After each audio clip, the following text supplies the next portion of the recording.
Welcome to the Training Partners Podcast, episode 33. 34. Akeem Olajuwon, the big 3-4. Akeem's respectable. Akeem's respectable? Yeah, but there's 134. I'm definitely drawing a blank. What sport? Same sport. Basketball, 34. Are you thinking Shaq? Because that's 32. I'm pretty sure Shaq's 34, dog. He was 34 when he played for the Boston Celtics, and he was 34 years old. That's why he did that. His main number was 32. Are you sure about that? You sure about that? Are you sure about that? Dude, I about dropped. If I'm right, I dropped some knowledge bombs on you right there. Keep going. He played for the Heat, 32. Played for the Magic, 32. When he went to is either Cleveland or Boston, he did 34 because that was his age, and someone else already had 32. I don't know, man. Harley put a picture right here of Shaq in a 34. In Orlando? So in Orlando he was 32, and in Miami he was 32 again. Okay. He went back to 32 with the Suns. He was 32 the 1 year with the Cavaliers during his journeyman arc. Yeah, when was he 34? He came back to 30. He was 34 during the years that mattered. Oh, with the Lakers. Yes. I forgot he played with the Lakers. The three-peat, the most dominant center in the history of the game. You're right. The reason they won those championships was Shaquille O'Neal, number 34 for the Los Angeles Lakers. Yep. Harley, do you know why they're named the Lakers? No. You know, right? Yeah. They used to be in Minneapolis, which is around the lakes. Land of 1,000 lakes or whatever. Maybe that's Michigan. I don't know. Lots of lakes. There's just a lot of lakes around. Yeah. Okay, episode 34. We're going to chat about recap. We had... What? Yeah, That's the only rant for today. You just tell how much we plan. The whole episode's a rant, dog. It's just a recap episode. It's a recap episode. How much do you have to plan? So I was at Washington, D.C. for the HYROX National Championships, which at the end of this episode, or at some point, I would like to discuss my opinions on the national champion, or the North American Championships, and then I'd also like to discuss my opinions on who watches HYROX. So I want to put that out there. But the main topic is recapping the 12 athletes we had in D.C., and then you were also in Columbus, Ohio for the Arnold, where you had 14 athletes. So we're going to recap 13. Yep. We're going to recap 25 total athletes that we had compete this weekend. Yes. So HYROX or weightlifting, where you want to go first? We could start with the big performances so people can turn this episode off. Okay, we'll start with myself then. Is that Oh, sorry. You don't think people are going to listen? Oh, okay. Maybe we should talk about the stuff and then do the recap at the drag end. it? No, they'll just turn it off. You don't think people want to listen about the recap? That's a good point. So our people are going to listen because they're like, how did our friends do? All that stuff. Yep. But this is always Harley's point is y'all do a good job of getting to our audience. But Jim in Tucson, he ain't going to listen about how any of us did at these meets. No. I was reading something yesterday. It was from I don't know their podcast. I think they're in the business world. They seem to do a lot of business and entrepreneurship, and the whole production, they fly guests in whole nother level than what we're doing, right? But he was talking about we delete 20 episodes a year, 20 things that we film, we end up scrapping and not using, not even posting, doing nothing with it, because they're so on top of doing it quality and making, you know what I'm saying? Making sure the episodes are consistent quality. And so a data analytics person who watched the show, who was just a fan, sent them a graph. And it's here's most podcasts, people's engagement. I think it was time over the episode or initial traffic, late traffic, whatever it is. And when it's when it's a show that's oriented on just, there's this big name guest, or it's about this topic that they're specifically interested in, it's all over the place. Right. Their podcast had a very consistent viewership, consistent across demographics and a consistent viewership throughout the entire episode. People were plugged in to watch it. Listen to the whole thing. Because they only posted they were essentially tuning in knowing that the show was quality. It's knowing, no matter what, the show's good. Yeah, I think we should consider that because our biggest fan, Former Phil. Yep. It's today. It is March 13th, Friday the 13th. Really which dropped is off. Yeah. 2 Friday 13th in a row, which is kind of cool. He probably will not even hear this episode until June. Oh shit! I gotta call my grandma. Is it her birthday? Yeah. Happy birthday, Grandma. Yeah. Flowers are on the way, but I gotta actually call her. So. But he won't hear this till June. You think so? Yeah, mark it. Remember this moment. All right. Phil, let me know when you hear this. We'll find out. And the other 1,000 texts you send in the group chat. So like at me so I actually see it. But anyway, all that in context, do you want to do an event, like just talk about the event? Yeah, I'd love to. Before we get into team stuff. So how were the North American Championships? They were good. So they were 2 years in a row. They've had them in Washington, D.C., which I still think is a great place to visit. I love going to the museums. There's good food in D.C., pretty cool people. But then there's also like, hey, we're kind of starting a war right now. Doesn't feel great to be in the national capital while that's going on. Oh, the big event. Big event. And if we're, dude, I'm scared to say this because I don't want to give anybody any ideas. But like when they did HYROX in Phoenix, yeah, it was in the NFL stadium. Uh-huh. So they treated it like an NFL game. An NFL game. Yeah. Clear bags only. We're searching your bag. But all those rules. Dude, there was people walking around DC, the venue, with a full suitcase. Like a full-size suitcase. Yeah. There's no checks, there's nothing, and we're talking 15, 20,000 people in here. That's scary when it's like times like. So same thing.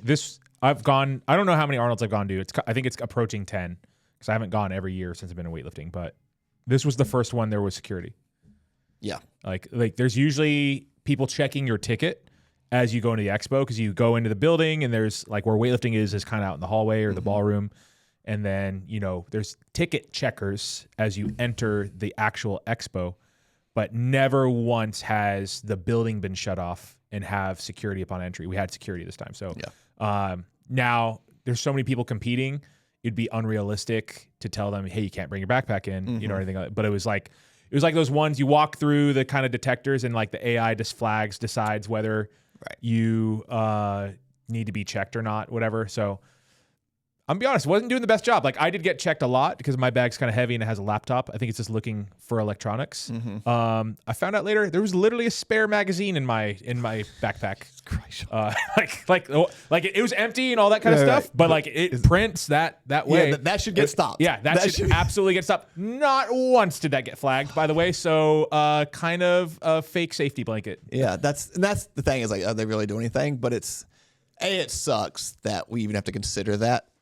As like, hey, we need security. We want security for these events because it'd be nice to live in a world. Yeah, where I completely forgot it was in there, and it had nothing to do anything or anything like that. Stuff. It was just like transporting an empty one. But it's like, yeah, that should. Yeah. I while I was leaving, when we were like packing up to leave from the Arnold, I just happened to look into that pocket again. I was like, oh, this has been here this whole time. It's a pocket like I almost never use. Essentially. So yeah. Okay, well, aside from that, DC is great. So you had no security? No security at all. Tight.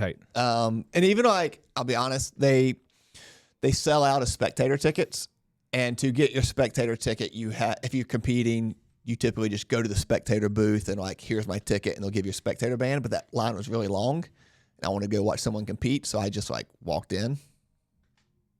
They didn't check anything, so like they're not very strict at that. So people don't start doing that. Don't ruin it for the rest of us. But the venue's cool. It was in the same venue it was last year. They moved to a different hall, so it was bigger, more spacious. So that was nice. The positives were more space and better flow for like the people competing. They have moved the wall balls from inside the track to outside. So when you're done, you're like out. So instead of like having to fight your way through everything, you're kind of like already out of the venue, not out of the venue, but out of the race course. Usually they dump you on the inside and then you got to fight your way back out. Okay. So that was an improvement, I think.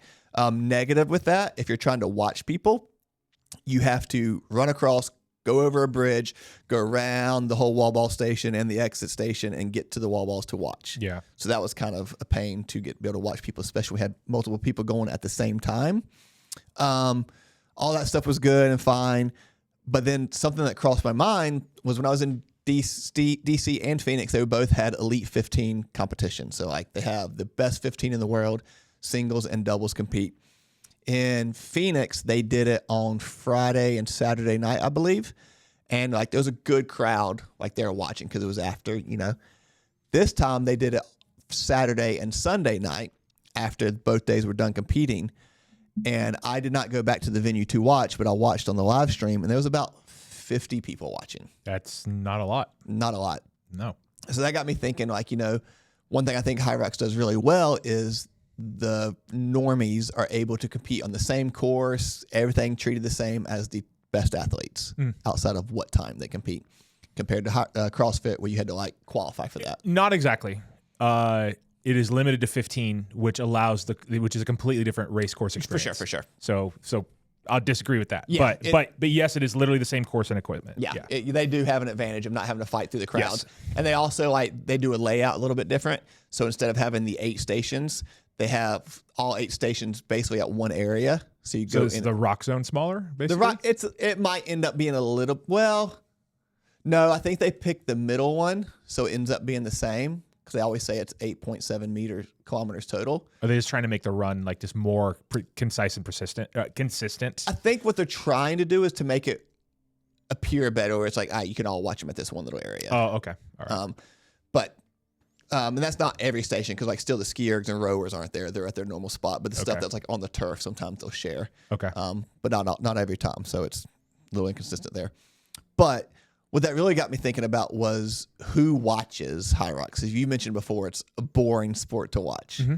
And to watch like the best in the world, it is a little boring because it's like, it's only 15 of them. By the time they get halfway through the race, it's pretty spread out, and it's almost who's going to win. Yeah. It's not a tight race. So like I've thought they should make it 50 so it's at least more crowded throughout. And if someone's having a bad day, then maybe a lower ranked person who has a good day and kind of fills that gap, and it's a tighter race. Well, it'd also be with only 50, probably not that much, but then you'd experience the having to navigate around people throughout stations and running and whatnot. Like, because that on a track is really limited, and you saw this when think about speed skating, especially short track, like how fucking tight it is, and how that is so much an art of that particular sport, like knowing when to pass and all that kind of stuff. Yeah. So it might add that element, make it exciting. Like NASCAR is also boring, but they have that because they're all so close to each other, right? So like the margin for error on NASCAR is nothing, essentially, because it's happening at such a fast pace. Right. So like, even though it's like, hey, they're just turning left all day long, the passing and maneuvering, catching draft, and of course timing your stops and all that kind of stuff, and just not fucking up and staying that active for how long is most races, like 3-4 hours? Yeah, I was gonna say 3 to 5 hours, somewhere in that range, right? So anyway, I think that's a good suggestion. Yeah, just more to make it more exciting. Yep. But what you're getting at is that people aren't really watching to watch that. They're going to watch their friends, which is the opposite. Like we have people that watched Friends at weightlifting, but Rogue Stage is Rogue Stage. Like they want to see the fastest, or the strongest. That's the equivalent of the pros. It's okay. Here's we had 10 men and 12 women. That's the same thing. Yeah, and that's I don't know. It's at least 1,000, I'd say. Yeah, people like sitting to watch that, which is cool. It's because if you do the math on they got during a normal race, there's up to. Say it takes you an hour to do the race. So an hour, everyone's on the course at the same time. Every 10 minutes, say it's doubles. So going from max here, you got 100 people starting the race. So 60 times 100 is 6,000 people. So you got 6,000 people on the course at once. Wow. Yeah. And then everyone has at least one person watching them. I would say the average is probably between 2 and 3. Okay. So then you got that many people watching as all these people are racing. Yeah. Yeah. That's a lot. So that's a massive crowd. Yeah. And they're all chasing them from station to station, and that's fun. But that's just not, it happens for the pros, the elites, but it's just not that big of a crowd. So it's like people do their race and then they go explore the city and have fun, which I think is great. I don't think there's anything wrong with that. I think it's a good way to sustain the funness of it and as a brand. But I don't know how you make that fun to watch. I don't know either, man. It's just the nature of the sport. Yeah. It's just something interesting I noticed. And then venue was, like I said, venue was cool. DC is a cool place. Got to run around the mall. Go check out a museum. Which one? I went to the aerospace one. It's my favorite. I got to touch a piece of the moon.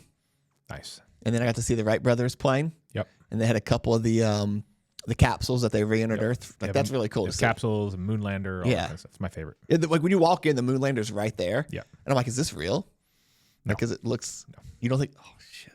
Do you think? No, I don't think that. I mean, I might be wrong. I think it's a actual replica of that lander, like that. It is the real Wright brothers plane. At least they say it is. Yeah. No, I think that's in the capsule, like all that kind of stuff. Yeah. But yeah, I don't believe the lander actually made it back. Like, I don't think so. You think it's still on the moon? They had to get off the moon, so the lander had to reintegrate with the shuttle. But then like that capsule is how they got back to Earth. That makes sense. So like that lander, there's not room in the capsule for the lander. Right, you know what I'm saying? right. Like this is before we used to land. Like now we land shuttles. Like the shuttles come down. It's incredible engineering how well the shuttles are made. They're able to re-enter. But before it was like dumping the capsule. So if they're saying that's the original moon lander, I don't think that's true. I'm not saying they said that. I was more curious if it was. So but yeah, it was cool. It had a really good time. Like always, my favorite part is, like I said, we had 12 people compete, and obviously with friends and stuff there. Had 12 people go to team dinner, and that was a good time. Got to enjoy dinner. Ended up going to the same place we went last time and didn't realize it until we got there. Shout out Nico and Catherine because there's multiple locations, and they went to the wrong location. So they're a few minutes late to dinner. Nice. But yeah, we all had a good time. Where'd you go? B-dubs? Like what? No, it's multiple locations. Oh my God. It's called like Farm Fresh Table or something. Oh, okay. I have heard of that. Yeah. It was really good restaurant. Nice. But yeah, you make sure you go to the best part was that we picked that location because it's literally 2 blocks from the hotel, from the venue. And they're like, nah, let's go to this other one. Okay. Very good. Nice. All right. How are your top dogs? The Rogue stage. You want to go there? Well, you can talk about the event a little bit and then transition into Rogue stage. That probably works. Okay. But like this, they said it was the biggest Arnold. I think so, they said the event of all time. I don't know if that's true, but do you see they're expanding it to an extra day next year? I hate it. I hate that. Because you have like one day of weightlifting where there's no expo. I love have made peace with the Arnold and like going and all that kind of stuff. Yeah. And I don't dislike. I've come to actually like Columbus. I like getting there on a Wednesday night when it's just a normal city. It's actually kind of like a ghost town almost. And especially if it's cold. And then Thursday, okay, people are starting to come in, but the convention center itself is fine. Like everything's fine. And then basically Friday it begins, Saturday it peaks, Sunday it's a little quiet, but by then it's Sunday. You're exhausted of dealing with this many people. And you're over it for sure. So I don't love that, but. Definitely the biggest I've seen. Absolutely. That's a good sign. Yeah. So I guess that's a good thing that like fitness is back or the expo's back or whatever. There's and also bodybuilding is in style right now. I can tell. Everywhere I went, like usually like you can tell what species everybody is walking around, right? You know what I mean? I know what you mean. Yeah. You could say, oh, like that's a power lifter. But the way they move, That's a strongman. That's a weightlifter. Maybe that guy works out. I'm not sure. Probably a weightlifter. Yeah. Like whereas like strongman and powerlifters like very clear. Very clear. Bodybuilders or people into bodybuilding. There's this like Young LA brand, I think. Yeah, they were there last year for the first time. I think they're like the big and like everybody's wearing a Young LA shirt, which is just either like rebranded tap out style shirt from like the early thousands. Like honestly, if when you look at the font, you're like, all right, that's just basically a tap out shirt that says Young LA more or less. Yeah. Or it's like, and I always feel like my culture is being appropriated as a metalhead, like growing up when like metal's not cool. It's counterculture.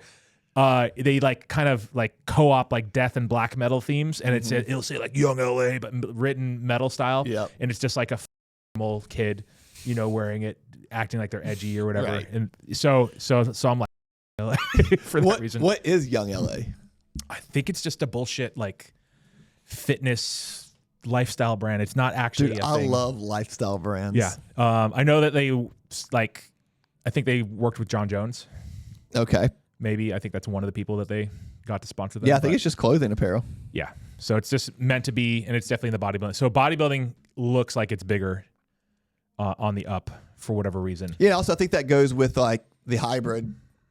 What's in style being a hybrid athlete. Like we talked about a couple episodes ago, is a lot of those individuals enjoy doing bodybuilding paired with running. Yes, I think it's clear that people are into weight training. Yeah, at the moment, like which means this bodybuilding style weight training for the most part. So yeah, it was busy because of that. Do they use so the convention center do they use the whole building? I'm pretty sure. I mean, so too. The expo hall, like they definitely use that, and then weightlifting competitions are in the ballroom. The other two platforms that we have that used to be the university platforms are in the hallway. You used to go up. We never really go up past the ballroom, but if you go up the stairs, it like kind of starts to connect to like various hotels and expands. Up there used to be other sports. It was usually like Olympic sports. I haven't been up there in quite some time. I think it seemed like foosball up there. And like ping pong? That I don't remember. Fencing used to be up there. Fencing was up there. Like judo and taekwondo, I believe, were up there. Stuff like that. Because it was meant to be a sport festival. Like it was a bodybuilding show, but a sport festival. And that has evolved over time into medieval combat, slap fighting. With the medieval back again? I didn't see any weapons checks. Did they have slap fighting this time? Slap fighting was there one time. It wasn't there this year. Apparently, we all decided that was too much. I would love to watch that in person. As a society. And then I didn't see medieval fighting, and to be fair, I didn't really walk over, but I didn't see competitive tag. I didn't see a course, but it's usually right there to the right. Well, that's where our training hall was last time, and our training hall hasn't been there this year or the year before. So I have no reason to go. I have no reason to go into the expo other than to go all the way to the left side to go to the Rogue stage to watch weightlifting, and then I do love walking through just one time. Sure, just to see the mat. You've done it enough. I've only done it 4 or 5 times. I've done it that many times. That's it. And that's your cap. That's when you run out. That was probably too many. I guess the reason I was asking about if there's space, because I still dream of a day where they just have a HYROX there. But I don't see why they wouldn't. I don't think there's enough space to do it at the same time, because they need the whole building.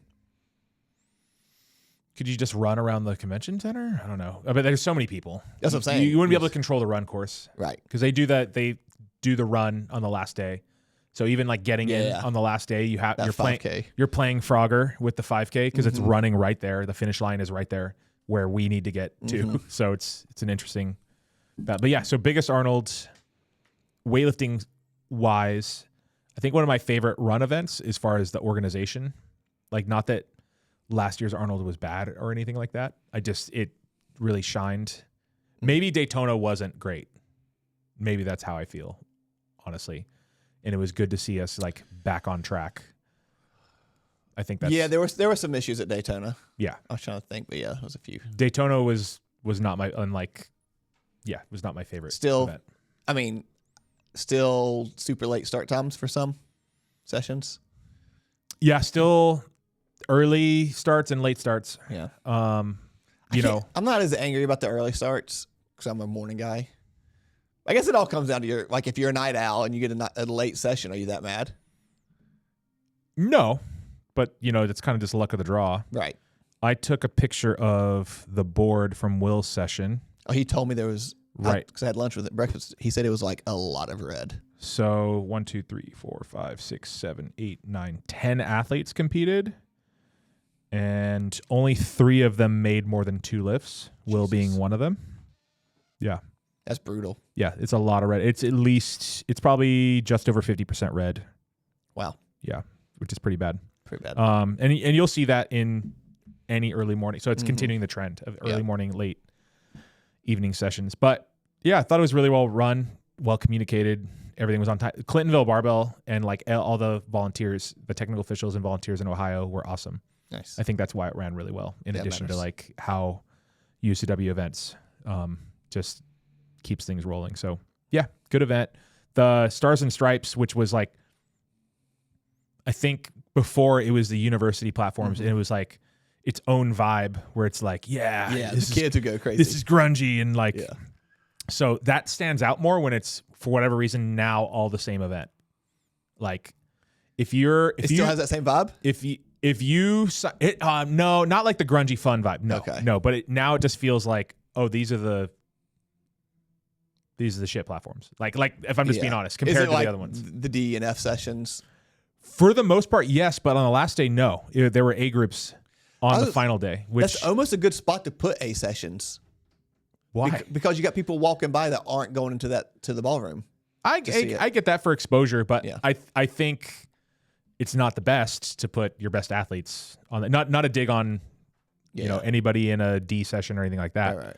But it's clear that it's a different experience. So which was fine when it was like this is just the university championships, but Right. now if you're signed up for this, if you were signed up, so just think about it. Imagine one of your courses, like you went to DC, and the run for most of them is like on one area, and then the other one, it's like, oh, your run's actually going to be over here. Yeah, that's not fair. It's kind of what it's like. Yeah. It's not exactly, but Yeah, I still think it'd be cool if they were able to get one platform in the main convention area. I mean that's what the Rogue stage is meant to be. But Yeah, but to have like, hey, all A sessions take place here to like get more it'd be cool. exposure. If they would give us the time to do that, I think that'd be really cool. Yeah. Well, that's good. That's good that it ran good. Yeah. Bunch of people. 1,500, is that what it was for weightlifters? It was 14 something. 14 something. Yeah. So pretty good. After you removed universities, it took longer to sell out, but they Yeah. got there. So So about an hour worth of a HYROX for a whole weekend. yeah, This is insane. it is insane. I did have one thing I forgot to mention on the HYROX event. If they're going to call it the North American Championships, there's got to be a qualification process. Yeah. Yeah. That's it. You shouldn't be able to just sign up. And it's just luck of the draw because it was a very small event compared, because usually there's 3 days on average, I'd say. This was You only guys 2 had days. 2 days. Yeah. Yeah. And the start times were limited because they had the Elite 15 in the afternoons. So sometimes they have start times that go up till 8 p.m.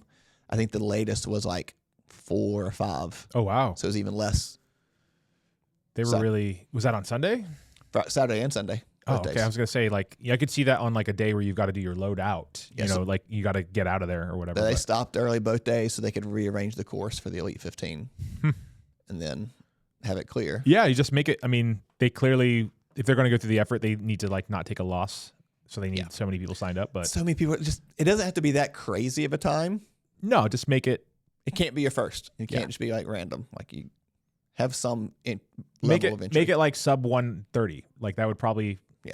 even that might be too generous. I don't know, but It would, yeah, that cuts out all first timers, or basically, I right? guess any time counts out all first timers. Yeah.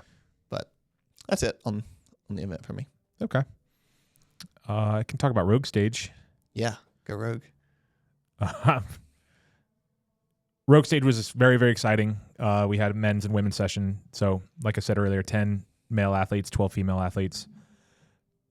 Every year it's a great showcase, but this year really stands out, especially the women's session. I'm going to start with the men's because it was first. So, one, you would be, for whatever reason, a powerlifting organization decided that their warm-up room would be right next to the like back behind the curtain next to the Rogue Stage. And so they had like monoliths and benches and like, but all on bare concrete. Jesus. And like nothing to deadlift on. So they actually thought we were encroaching on their space, even though there are only 6 platforms, and those 6 platforms are meant to be for the Rogue Stage. So they started taking, they just, I mean, rightfully so. They should be frustrated with their Fed for like shoving them back there. And then they had to walk like a good bit to where their competition They don't like to walk. actually was. They do not like to walk. It's not their favorite, but they would have had to deadlift. They had to squat and bench and then also deadlift on bare concrete. So they were trying not to damage equipment or the concrete. So they were actually pulling like our bumper plates off when they started doing warm up. So we had to go have words about that and get it sorted. And so thankfully it didn't escalate, but it looked like it was going to. Really? Yeah, it was interesting. So Dude, it's like, hey, there's no argument. These weights are USAW weights. yeah. We need them. You can be mad, but not at us. You should be mad at the people that didn't supply. You should never do business with that Fed ever Yeah. again. And it's, I feel in no way sorry or bad, not for that, but like that's the Fed that is like famous for gear, famous for drugs. Like they're at the Arnold every year because they're trying to It's not do Steve, this kind of is it? stuff. No, it's not Geno's. Okay, just making sure. No, not that one. So anyway, shout out to USAW people for like going back there and like confronting some very angry powerlifters to make sure that our athletes were taken care of. That's So great. That was important. That can be uncomfortable. But in the men's session, there, I think a lot of the best men in the United States didn't compete at this one. So what didn't have quite of an exciting as the women's session, but the ones that really, really stand out are Aaron Williams, who went 5 for 6. He totaled 418, which is the highest total by any American in 22 years. In 22 years? Yes. Wow. No one's totaled. So Kane Wilkes totaled 416 in 2015, and that was the highest total in, I guess at that point, 11 years. And then no one has out-totaled that yet in a national or international competition. So shout out to Aaron Williams for doing that. And not only doing it, but doing it like completely in style, completely in control, smiling, having a good time, on a 2-minute clock, and doing a 233 clean and jerk. Like no one's seen that in quite some time. That was insane. So he's pretty close to, not pretty close, but like he's taken a huge step forward, and now it's looking possible like he might get to attempt like all-time American records, which would be really, really cool. Like haven't seen that. That's cool to see, because I know he didn't have the best meet ever in Daytona, so it's good to see him bounce back and now have this. Yeah, he had a rough Worlds, obviously, and then he was cool as a cucumber and just had a good time. That's great. Looked really, really good, so that was awesome. And then the other one I wanted to shout out is the guy who actually won Best Lifter for the whole meet, Bektalat Rasulbekov, doing my best with that. Sounded phenomenal. He's an immigrant from Kyrgyzstan. I don't know how many years he's been in the United States. It's like a post-COVID move, but like I know he's been here at least 2 years, so I'm not sure if it's a little bit longer. But he went 5 for 6 on the Rogue stage, totaled 375 as a 110 lifter. Trying to think of 110s who out-totaled that. So it'd be Colby Ferguson, Wes Kitts. I'd have to go back further, but in recent memory, Medina was close to that. I'm not sure if Medina's done that as a 110 athlete yet. So anyway, up there. Yeah, big total. And he had some very not ideal conditions that I won't get into for his personal privacy and all that. Just to say he wasn't allowed to train for like basically a month leading up to the meet. That's impressive. And still was able to do that. So that's cool to see. Awesome for that. And then the women's session was like one of the best sessions of all time, actually. And like, it's crazy to say that because, you go to Worlds or you go to the Olympics and you're like, oh, like this is it. And those are amazing and everything, but it's like amazing in a different way. It's almost like a showcase of people that are just doing incredible things. Maddie Rogers has been... She's 31 now? Maybe. I don't know Maddie's age. Probably. But like... Yeah, she PR'd her total. She PR'd her snatch. She tied her lifetime PR clean and jerk. It's 256 total, which is huge. And it's like to do that, none of us are saying she's done or anything like that, but like to be continuing to PR at this point after many, many years of progress is really, really impressive, man. So that was awesome to see. And it wasn't like, she looked like she was good for more too, like she's not done. So that's really awesome. I hope that she continues to build on that. She's had some rough meets, past couple of meets too. So like I know in Daytona, she also didn't have a phenomenal meet. She made some lifts, but it wasn't like her best day. Yeah, basically since Paris process, it's been a rough time. And this was not. This was PR. So that was amazing. And by the way, that total would have been, if I'm remembering right, silver at Worlds. So that would have been that total, if she'd done it, was the second best in the world. Miranda Ulrey cut a bodyweight category. So the Olympic categories got changed. So there's no really a reason for her to stay at 58. She had to lose 5 kilos of body weight to make 53, which is where she competed. And she totaled 210, which is like not a lot, but a decent bit under her best as a 58, but still a massive total. Like for perspective, Jordan Dela Cruz went to 2 Olympics, and I believe her competition PR total isn't much above like 201 or something like that. So it's 9 kilos above that. They're all American records that she set, just by doing that. And that also would have been silver at Worlds. So another one. That's great. Sophie Shaft went 6 for 6, total 240. Did one of the heaviest squat jerks of all time, like female squat jerks of all time. So at 133, which is awesome. So that was really, really amazing to watch, especially, again, another athlete who didn't have the best Worlds, came and smashed it on the Rogue stage and was really, really consistent, having fun and having a good time. and that is another total that would have been silver Damn. in Norway. How much do you think the energy of the Rogue stage helps out with this? You see it, like there are people who shrink from it and people who rise to it, and Sophie's consistently done really, really well there. So, yes. So for those that don't know, like it's in the middle. It's like the heart of the Arnold. Yeah, it's right next to the Strongman, which is arguably the biggest event in the whole expo. Like I think more people go to watch the Strongman than buy tickets to watch the bodybuilding. Oh well. I think I don't have anything to prove that. It just feels like, because like when I've seen equal stages, maybe I just saw it at the right time. There's definitely looks like there's more people doing that. So it's like, I guess it's not the center, but it's right beside it's right. It's literally right next to it. And it's a stage used for different events to like showcase the sport. So instead of it a typical like, hey, these all weigh the same weight class, it's like, no, you get the top 12, I guess, men and women get invited. Yeah. They can either accept or deny. Yep. It sounded like the top women said, hell yeah, let's put on a show. They said hell yeah and showed up. Ella Nicholson PR'd. It's like a 5 kilo PR total with 251. So it was good to put a big clean and jerk together. She's pretty sure that was a snatch PR, like a competition PR. So that was huge.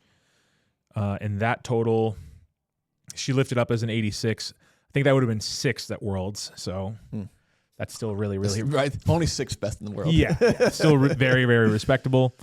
Especially considering she just bumped a weight class. And then there's Olivia, who is Olivia Reeves and is the best lifter basically in the world at the moment. She did a unofficial world record snatch, an unofficial world record total, and then attempted to break, which are her records, by the way. And then she attempted to increase her unofficial clean and jerk world record by 5 kilos and got it overhead. But was it press out or just couldn't control? She just couldn't hold on to it. Yeah. Like it was a really deep split. Okay. And it was crazy to watch. So I got to sit and watch all of this, like literally stage side, like right next from the side, watch, bar path, all that kind of stuff. That's so fun. So it was really, really unique and special for me. And then she went and commented on our post. Yeah. More importantly, like, as she walked off the stage, she was like, heavy metal. No, so that was insane. And so, 3 people who, if they do that at Worlds, have a really good shot at medaling. One who is a world champion, Olympic champion, do that, and another one who's like really close. That's cool. Super cool. That had to be insane to watch. Yeah, and I guess Aaron's performance would have been bronze too. Really, I've kind of walked over that, but yeah. So that's good to see because supers, I feel like, especially for the men's side, is very competitive. It's tough. Yeah.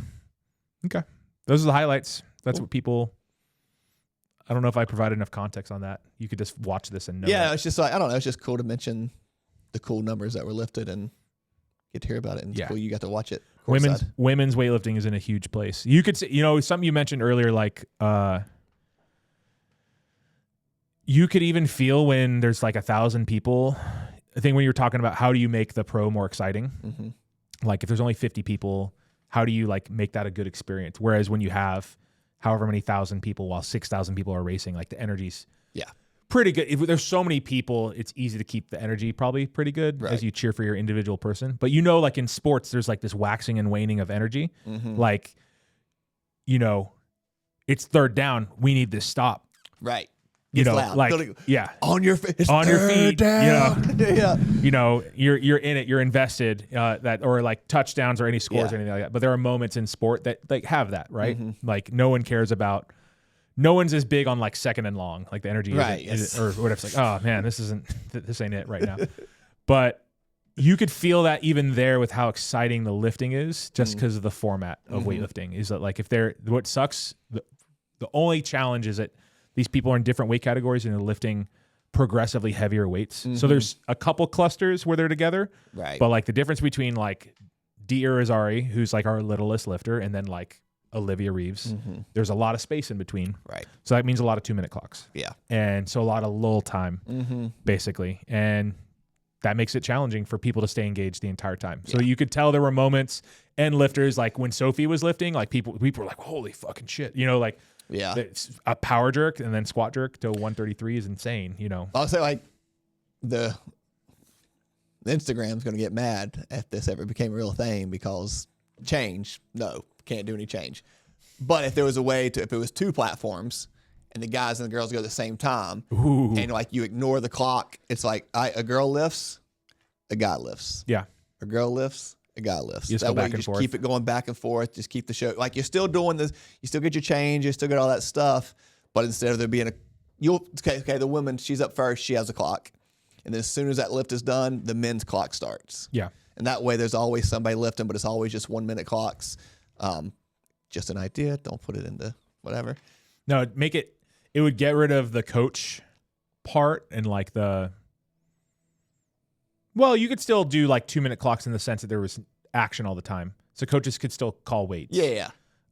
Which by the way, we shouldn't not change things just so coaches can like be relevant. Right. That doesn't really matter. But I'm just saying like that would be the argument is like takes away the strategy. But even then just do a fun like leave worlds how it is, but like to make it more fun. So I was watching for showcases, I guess.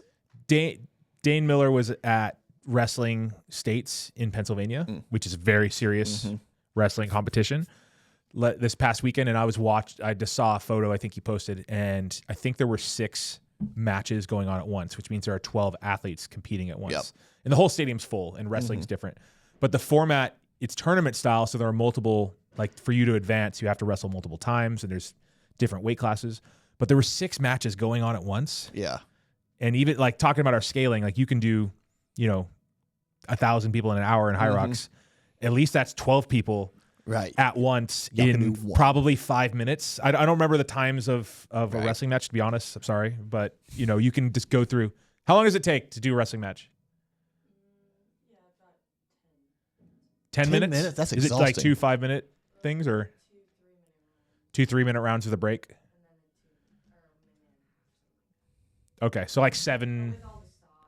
Yeah, with stops, 7 8 minutes. Okay, so you can do 12 people in 8 minutes basically, and that's one match, and they've got to do it multiple times. But it just takes, no matter what, at least 90 minutes to get one person through 6 attempts. That is wild. Essentially, just because of how the format of weightlifting is. Yeah. Like more or less. So that would be cool. I think the Wadapalooza format has a lot of promise. Yeah, I think it's cool. Because when I look at that wrestling where you can have 6 matches at once, like, yes, we have multiple platforms going at once, like up to 5, even up to 6. It still just takes too long to get through like one athlete. Right. So imagine a world where you had there's a 10, it's your A group. Yeah. It's all 10 are on their own platform, but they're just out in front.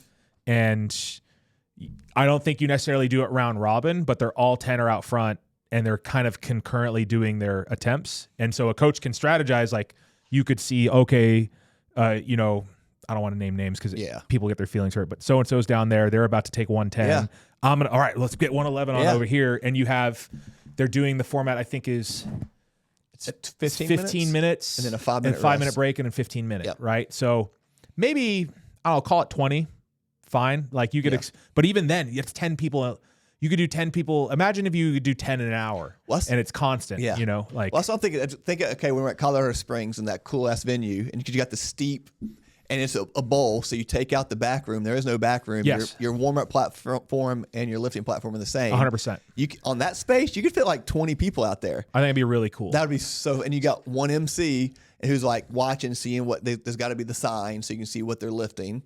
Yep. And then they're announcing like, oh shit, blanky blank is going for this. You just do it. It's CrossFit style, for lack of a better term. Yeah, like when they're doing that. I think that's where we need to head legitimately as a sport. Yeah. Like I think it's the only option. I think it's fun financially. Like you have to just it's more fun of a product probably to watch, and then you're just going to get through more people in a shorter amount of time. I'd say leave senior nationals how it is, and then leave worlds and that how, like that's okay. That's weightlifting. That's how it is. You do need to be prepared to do that. But the rest of the time, like every AO should basically be that format. Yeah, that'd be so fun. It'd be so fun. And the coaches that are complaining, well, if you have multiple athletes the same, figure it out. Hire some staff to help you out if you got that many people competing at once. Yeah, figure it out. Like it'll be a better show. It'll be more fun. Like the comment, like there was one of Aaron's lifts were posted. And like the very first comment was like, what's the coach doing on the stage? I'm like, he's 2 steps out there. Like, the hell do you care? Who cares? Aaron just clean and jerk 233, and you're mad about the coach standing on the platform. Do you want to know why? Because he just hit a huge lift. Well, yes, but it's also a pain in the ass to see. Yeah. Like if you're in the back, like been back there several times, there was times when the curtain was so closed, your only option was to like look into the butthole of your lifter. You're like directly behind. So you're in photos, like you can't watch it. Just peek it through. You're just like, hey. You look like what's his name, Jim Carrey coming out of the Rhino trying to see. So like, I remember one year I actually stepped out there, went to the side where the chalk stand was just so I could see the lifting. And I don't want to have to do that. So he's, now it's a little more open. It's a little better, but it is like a stage. There's like several steps. So if you didn't go up the steps, it would actually be kind of tough to actually watch your lifter do the thing. I can't imagine having an issue with that. Just people are, people doomed as a society. And it's fine. Okay. So everything's okay.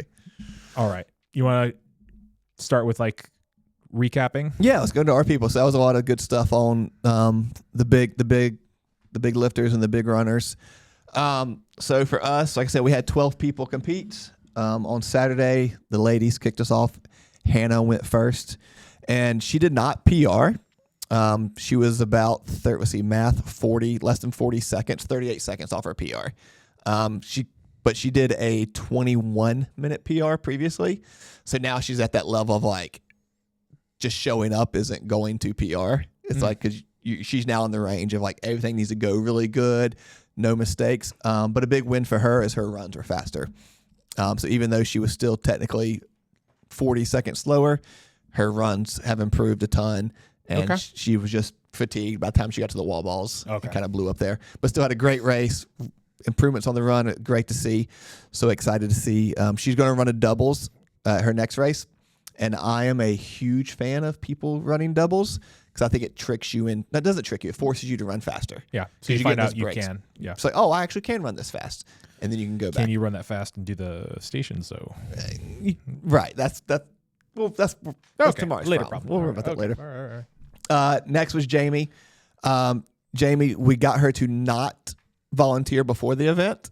So she was able to like do the event first. And how did that go? It didn't go great, but she still did good. But then she showed me her heart rate afterwards, and I'm seeing like zone 1 in the middle of the race. I'm like, what are you doing? She's out there just chilling, just having fun. Okay. So she had a good time.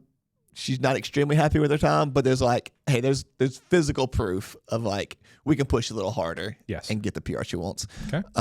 So good stuff for the ladies to kick us off, and then me and Bishop were next. We had an aggressive goal. We wanted to break that 1 hour mark. We did come up 33 seconds short. Unbelievable. I know. But still, that's the fastest doubles time out of the gym. So that's good. Okay. We were 20th in our age group out of a little less than 300, 50th out of 900. Yeah. Overall. So like good stuff. And it was literally, it sucks to be the limiting factor. Like, because Bishop can run fast. Fast. And so like my solo time is better than his solo time. Oh, just because stations. I'm significantly better at stations. Okay. Maybe not significantly, that's an aggressive word. But enough to make up the difference. Where during the doubles, it eliminates that factor because you just get to take breaks. Got it. But on the runs, he was literally behind me with his hand on my back. Just like trying to literally push you forward. Literally push me forward. Just like, and like, we ran fast, like still really good, just not quite fast enough to hit our goal. Damn.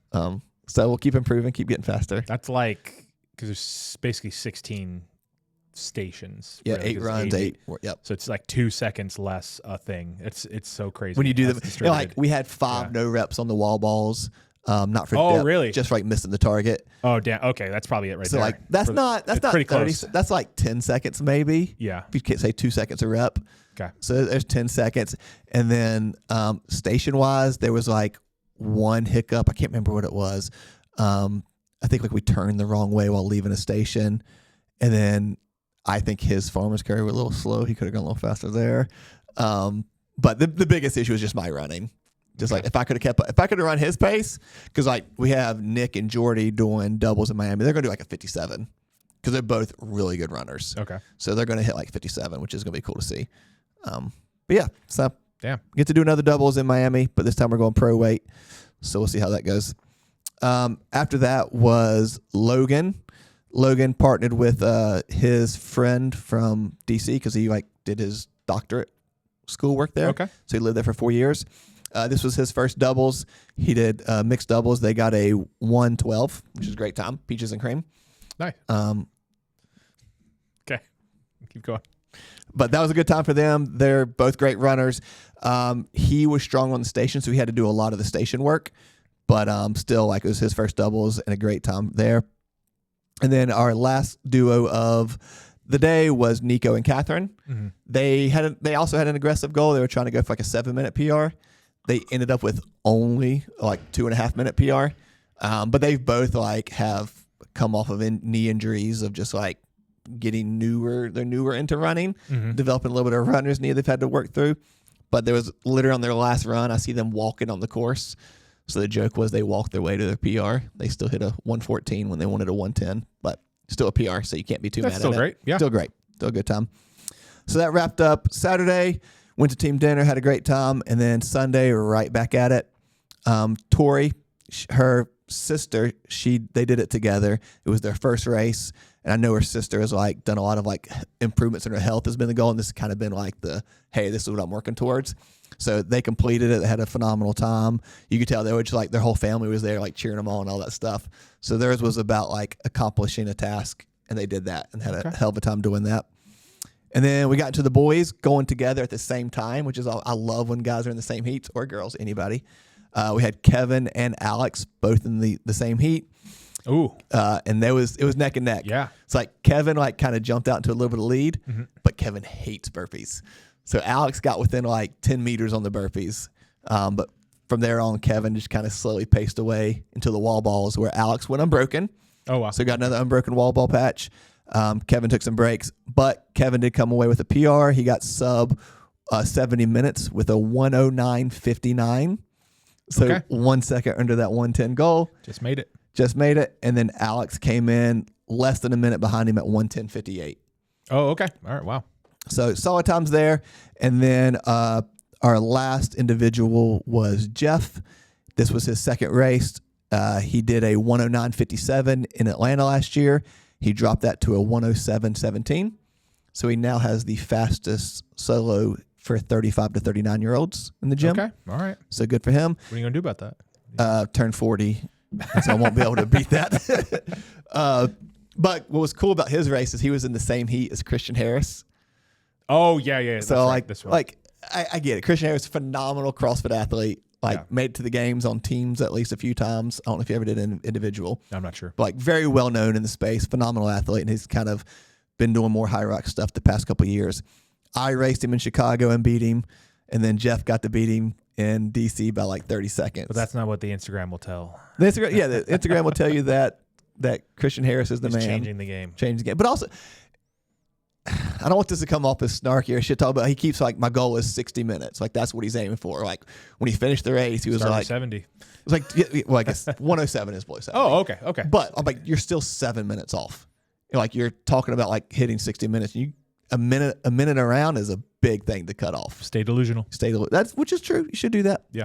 But I was glad to see Jeff post him or beat him because like all the posts you see Jeff like in the background. Yeah. And I'm like, Jeff is the one that won between the two of them. Give my boy some love. Yeah. And then last race, we wrapped it up with a relay for the first time. That is a shit show. The relay? Race. Dude, speaking of some things that can improve. Is it because they just don't know what they're doing? It's okay. So typically there's a heat every 10 minutes. For relays, they do a heat every 5 minutes because they assume you're faster because there's just 4 of you instead of 2. So this didn't work. It works, but what happens is they have the women team go, I believe, first, and then they had the mixed, and then they had the men go, if that's the right order. But there's 3 different divisions, and there's multiple heats of each, and they have 30 go at a time. Okay. So I counted there was 120 teams on the course at the same time, 120 teams of 4. So you got 480 people. Is that right? If my math is correct? I think so. Yeah. So you got 120 out on the course. Yeah. The other 360 are back in this like waiting area, the transition zone where you got to come in and high five. Mm-hmm. Well, they tell you like only who's next is lined up ready to high five your partner. Your other 2 partners need to be out of the way. And that's not happening. That's not happening. So you got to fight through a crowd of 360 people to because you can't see the course. Like you can see the course, but you can't see where they're at along the course.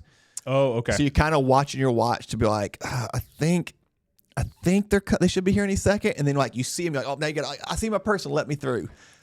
Oh, so, and it's more of a people don't listen and follow rules. Yeah, so you need someone enforcing the rules. They need someone, and they were on the microphone the whole time. Like only one person. They said it like 1,000 times. It's not a microphone type scenario. You got to get in there. It's a man shoving people out of the way kind of scenario. Yeah. So that was frustrating, but we honestly wanted the podium. That was kind of our goal. We ended up getting 6th place, I believe. We did it at 59:05. Oh, that's awesome. Still good. Yeah. Still good. We had 3 of the 4 of us had raced that weekend. 2 had raced that day. Yeah. And then I'd raced the day before.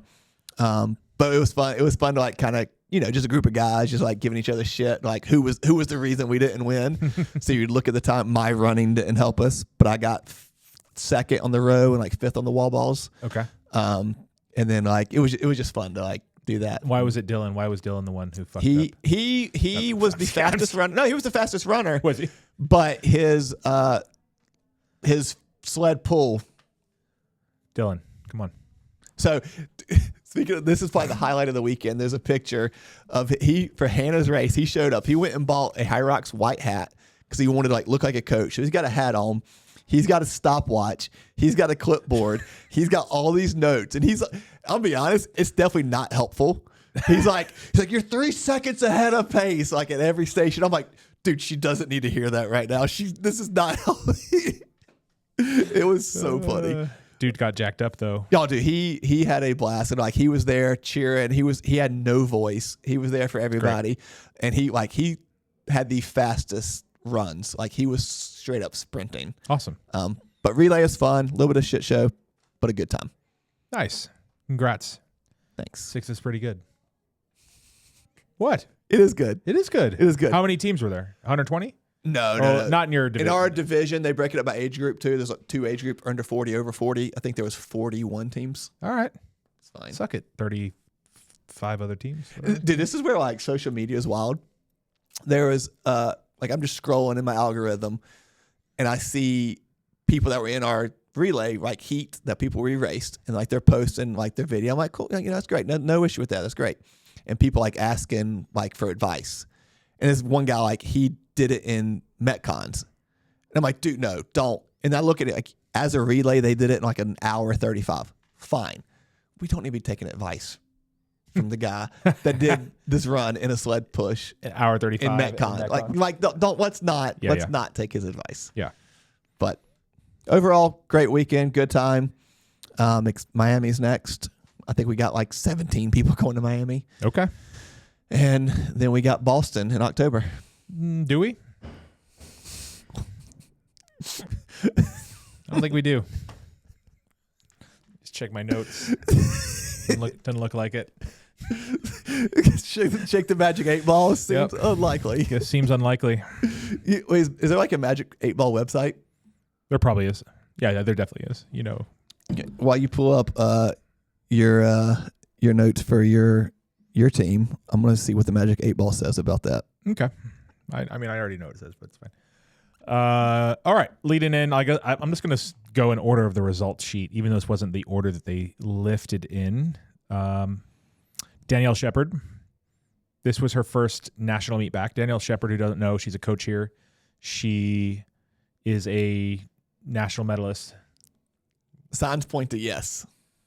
I don't think that. I think it's not real unless it's physical in person, Danielle is a national medalist, a coach for us. This is her first big meet back. She kind of needed to take a little bit of a break from weightlifting, both mentally and physically, and it's really, really great. She 100% got screwed over. On that last clean and jerk? Yeah. I haven't seen the front angle, but like that angle posted, it looks like a great lift. Yeah, I mean, I could, when you watch anything on video, you can basically find any moment. So was it 3 white lights and then they reviewed it? That's my main argument is like when something is three white lights, it should be impossible. Mm-hmm. Especially we don't have a full jury. We have a 3-member jury, and I don't recall the protocol if it's only reviewable when it's like unanimous. So if all 3 of them said no lift, if that's the trigger, I don't think it is. I think it's just if there was a majority disagreed. So if 2 of them said, then it gets reviewed. And so as soon as you review it, you'll find a moment basically. Yeah.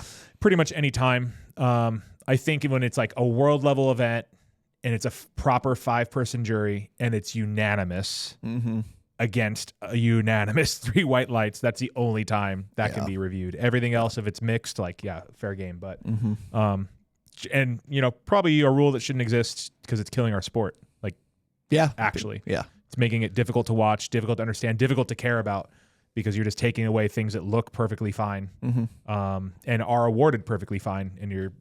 And these nameless people, are just like, nope, it's not fine. Sorry. Yeah, and that goes back to my theory of what makes a thing a sport or not. The more judges involved, the less of a sport it is. Yeah. So like to make it more real, just remove the judges as much as possible, and that's an easy way. But in any case, she still did really, really well. We're counting it. We're counting it as a moral victory, of course. Would that have like changed placement at all or anything? Got it in front of me. I mean, a little bit. She'd have moved up 2 spots. Yeah.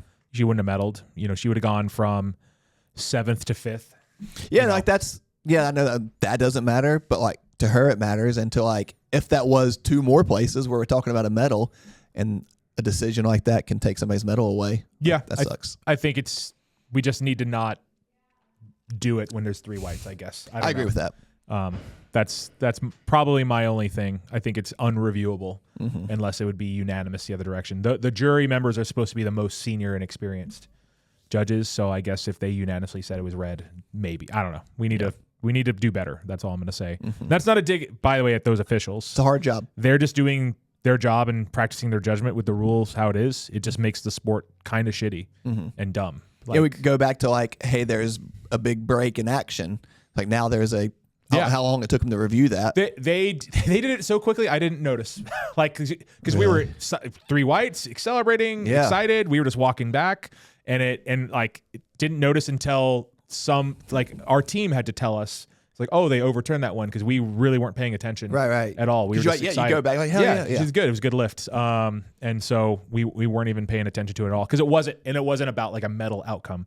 So I wasn't then concerned about, okay, where is she going to end up? It was just like, I'm just proud of her for doing this lift. And Taylor and Sarah did a great job managing her session as well. Nice. Then we had Lisa, who had probably the biggest dog lift of the whole week, right? She went 5 for 6, only missed 1 snatch, so PR'd her total. Nice. And then had a grindy 90 kilo clean. That was so impressive. Yeah. Who videoed that? Because was that Bree? Probably Bree. That was great. But bottomed it out, dude. Got up, stood it up, and sealed the lift. So really awesome job for Lisa. Drea, also 63, her first Arnold in an earlier group. Overcut a little bit. Oh no. So no, it's okay. So it's just a good lesson for her. And she had, I think one of the later sessions. It wasn't super late, but so just combination of those things. So good learning experience. Still PR'd her total. Oh, nice. On first national meet too, right? Yeah, on a 4 for 6 day. So it was like really, really cool to see her continue to move it forward. And there's more progress that can be made there too. So good job for Drea. Moving on to the next in order.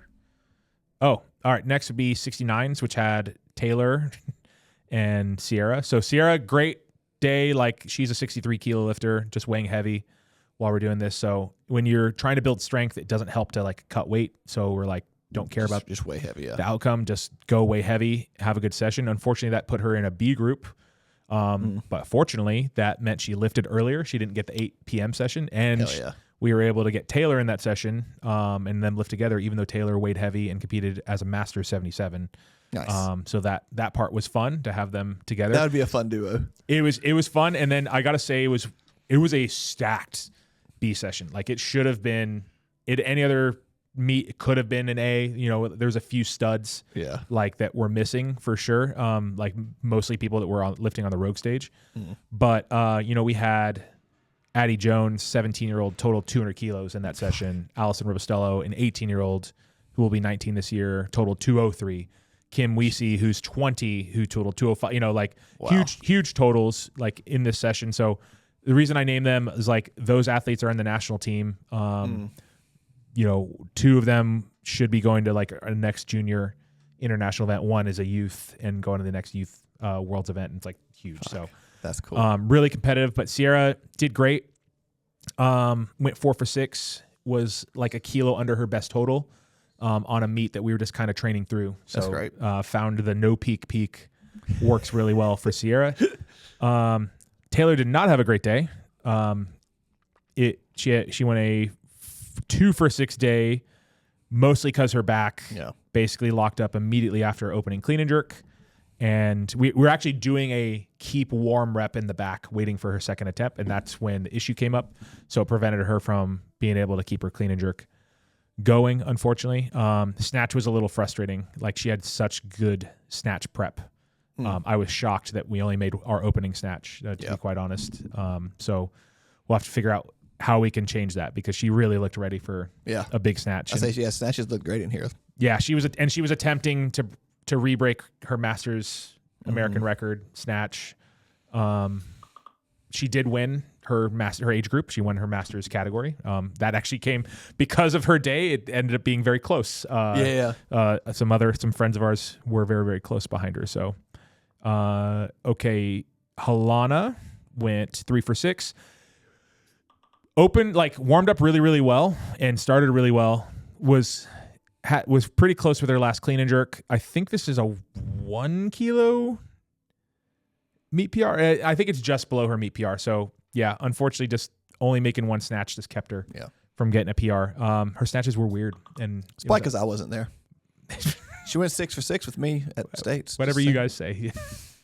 But yeah, she looked amazing in warm-ups. And we kind of just had, I think the only one we would both regret is her second snatch, which was kind of silly. Yeah.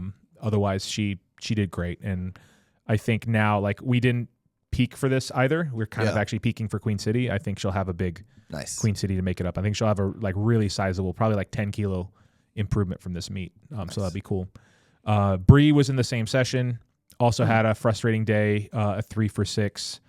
Kind of tough on the snatches as well. And then actually clean and jerk the same as Halana, so just 1 kilo behind her in total. But I think this is definitely her first Arnold.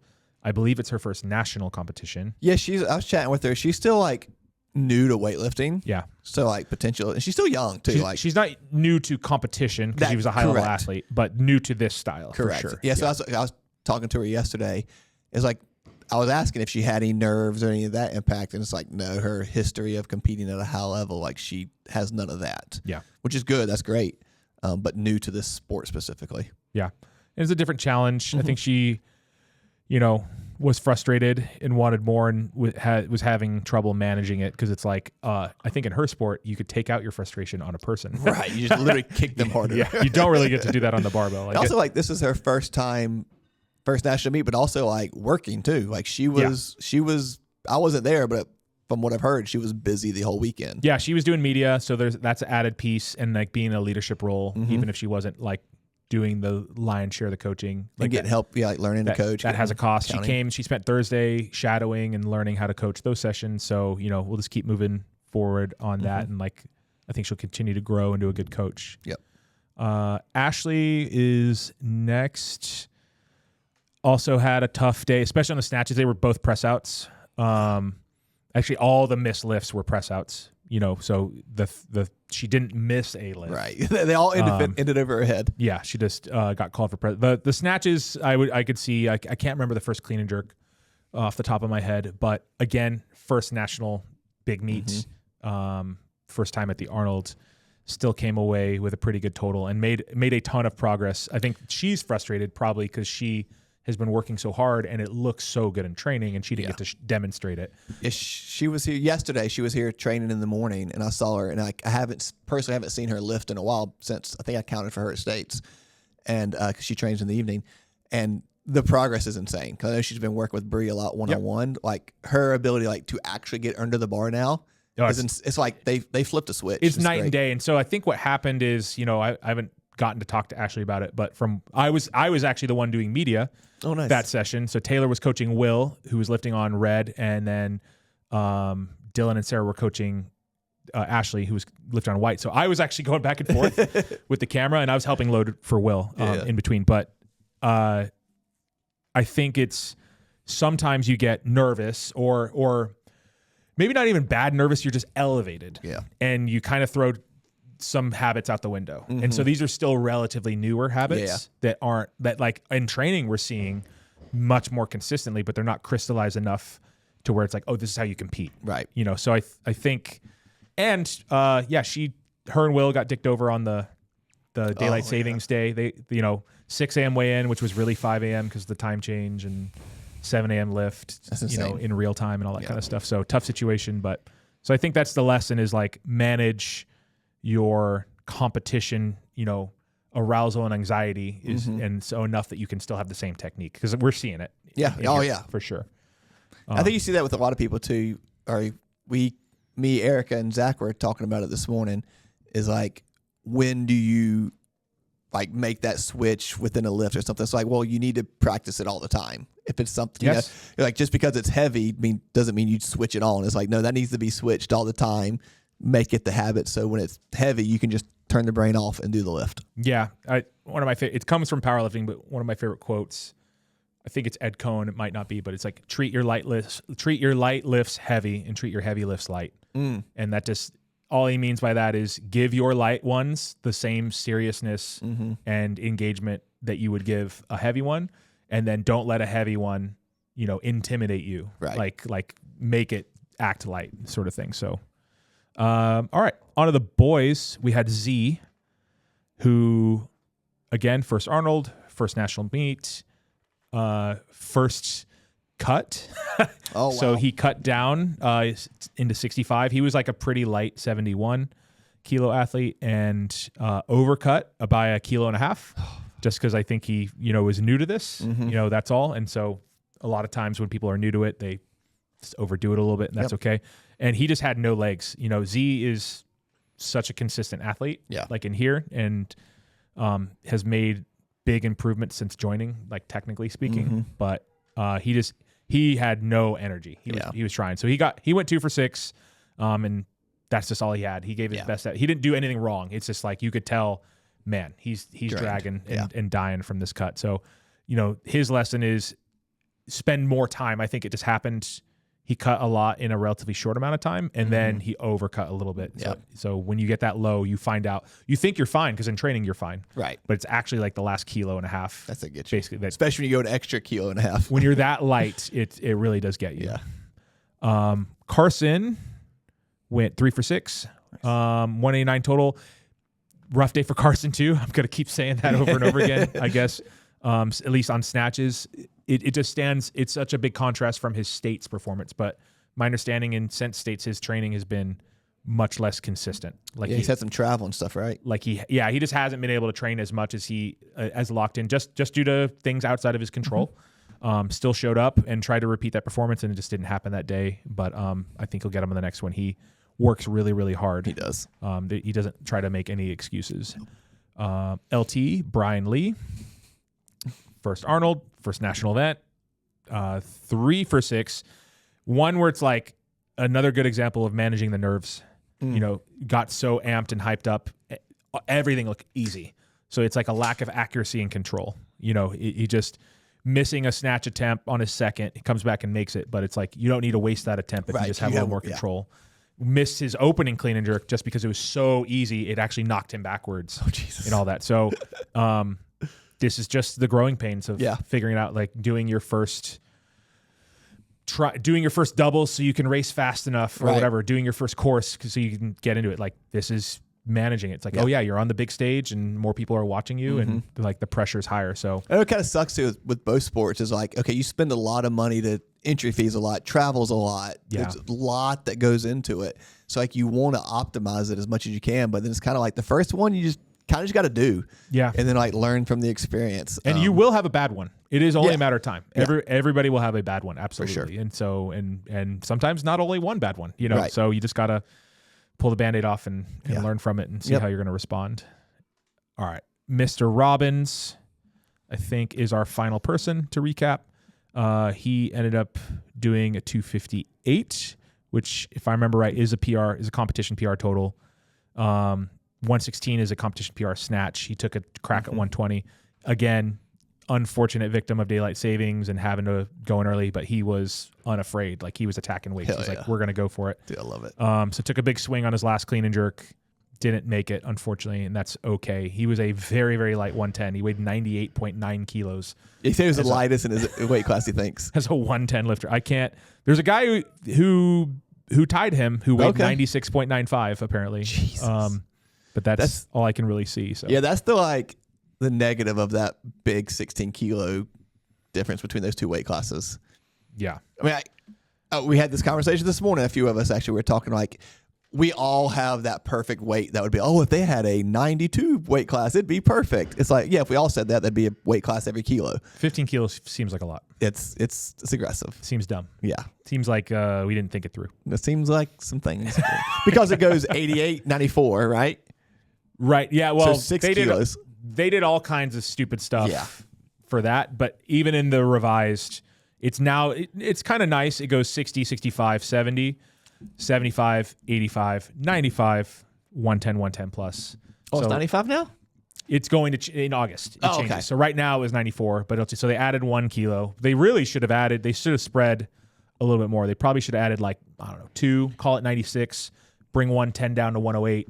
Yeah. And then you're covering it a little bit because a 12 kilo, you'd have an 11 kilo spread from 85 and then a 12 kilo spread to 90. Makes sense. So a little more reasonable. I'm not saying that Will should be a 96 either. Right. But he shouldn't be a 110 athlete. So yeah, you got a lot of people that are just 200 pounds that are or in that 210 to 240 range that are kind of screwed. Yeah, they have no man's land. Yeah. So. Yeah, I feel like when they first came out the new weight classes, if I remember correctly, it was very progressive. Okay, so I'm making the numbers up. 2 kilo jump, 3 kilo, 4 kilo, 6 kilo. It was it made sense. Mm-hmm. But now it seems like it's 5, 5, 5, 14 or whatever it is. Yeah, and part of that is the light ones, they're pulling 2 out with the 5 kilo jumps that won't be in the Olympics. Right. So just trying to the lighter you are, the less jump that you should have as well. Agreed. That's a reasonable thing, but yeah, unfortunately they bungled it. Anyway, but overall, do you believe in jinxes or superstition and all? I mean, only a little bit. Why? No, then I'm not saying anything. I don't want to be the because at some point the streak is going to end. What streak? I don't want my words to be what causes the streak of no bombouts. Oh, okay. I got you. No, it's okay. So I can say it? Yeah. So 3 meets in a row. Yeah. I think we counted 75 lifters, or is that no? I can't remember now. Yeah, I think so. But 3 meets, 75 lifters, no bomb outs. Yeah. Do that. I don't believe in that shit. Okay, whatever. That's fine. This ain't wood either, dog. This is it's particle board. It's fine. Yeah, no bomb outs. Just great. I would it was probably I haven't done the math, but it feels like a 50% make rate, which is well below where I like our team to be. 66 minimum. Yeah, I like a 4 for 6 average for sure. So that's 66, and then for national meets and for local meets, I want it to be above that. Yeah, so 5 for 6, 6 for 6. Yeah. So what can you do? I think, talk to people more about how it's going to be different so they can manage their expectations and their energy a little bit better. Some of the other things, I don't know what we could have done, to be honest. So still a good meet, still a good time. Everyone had fun. Best so far. So the throwdown to, not that Phil's going to listen to this before Masters Nationals, but Masters team, brought our culture into Daytona, doing the chant and the cheer and showing up for everybody.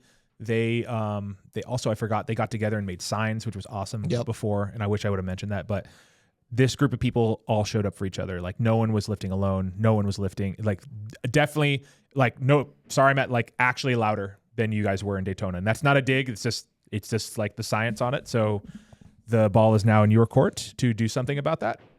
If you want to, when we go to Salt Lake City, but that's up to you. That's just how it was. Well, I'll be there, not lifting, cheering my ass off. Yeah. It was great to see. We got a lot of notes and compliments and then copycats even, which is great. I want everybody to be doing that. Also, I love that we were upset that people stole that. I'm it's the most basic chant of all time. Well, that's why it's dumb, because it's it's the stupidest sports chants ever. Everybody knows that one, but also get your own. I don't know. Everyone it's the first chant ever invented, and we're claiming it as ours. Yeah. No one else can use it. Yes. Well, also, Don't be lazy. That's all I'm saying. We were lazy. You don't get to be. we got the easiest one. Y'all got Yeah, we already took the easy one. We started, but no, I want every team to do it. That's how I want these meets to be. Yeah. I want everybody to feel like, and I'll say shout out to our team also. They were cheering for other people. That's cool. That weren't particularly supported. If somebody had somebody, cheering or whatever, but if it was like quiet for a lifter, like they also stepped up and they were their cheer squad That's too. cool to see. So yeah, really, really happy and proud of our team, like being together and making it a priority regardless of when people were going. Yeah, we got like messages on social media and stuff. People like, hey, here's some pictures I took of your athletes. I heard y'all brought the energy. Like, that's cool to see. That's all I care about. Yeah. I would like a 4 for 6 make rate and that, and nothing else actually matters. Yeah, really. for sure. So, and going to pearls. Oh God. Yeah, I guess so. I guess last thing, speaking of making meets fun and exciting, anything to speak on, or is it going to be sold out by the time this comes out? Probably not. There are now 20. Whoa, shoot! There are 23 spots remaining. 23 spots for Queen City Classic as of Friday the 13th. Yeah. 23 spots left. A session, walkout songs, DJ Taylor Harris, MC on the mic, Christopher Yandle, the man you can't handle. Bringing the excitement. Wait. Yeah. I can't wait. JJ Demarius Williams has not signed up for this meeting. Has he not? He always signs up the last minute.